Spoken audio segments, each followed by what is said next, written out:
नाज़रीन हाणे ख़बर शामिल कंदासीं सखर मां हफ़ीज़ लाशारी जी रिपोर्ट मुताबिक़ रोहिड़ी रेलवे स्टेशन जी अपग्रेडेशन मनसूबे जो संग बुनियाद वफ़ाक़ी ऐं सूबाई वज़ीरनि जी शिरकत। वफ़ाक़ी वज़ीर रेलवे मोहम्मद हनीफ़ अब्बासी ऐं सूबाई वज़ीर बल्दियात सिंध सैयद नासिर हुसैन शाह रोहिड़ी जंक्शन पहुची रेलवे स्टेशन जी अपग्रेडेशन मनसूबे जो संग बुनियाद रखी छॾियो। उन मौक़े ते ॿिन्ही वज़ीरनि तक़रीब खे ख़िताब कयो ऐं बाद में मीडिया सां बि ॻाल्हि ॿोल कई वई।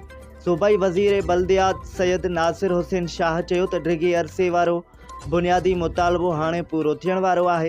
उन चयो त रेलवे स्टेशन ते बुनियादी सहूलतुनि जी खोट रही आहे, जॾहिं त हाणे रोहिड़ी जंक्शन जो ख्वाब हक़ीक़त जो रूप अख़्तियार करे रहियो आहे।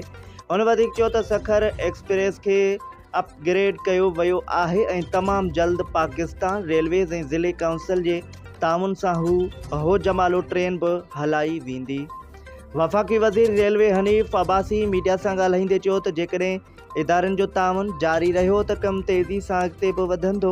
हुन चयो त सखर जी तरक़ी ॾिसी खेसि ख़ुशी थी आहे, जॾहिं त सखर ऐं रोहिड़ी में यूनिवर्सिटियूं ऐं जदीद सरकारी अस्पतालूं मौजूदु आहिनि।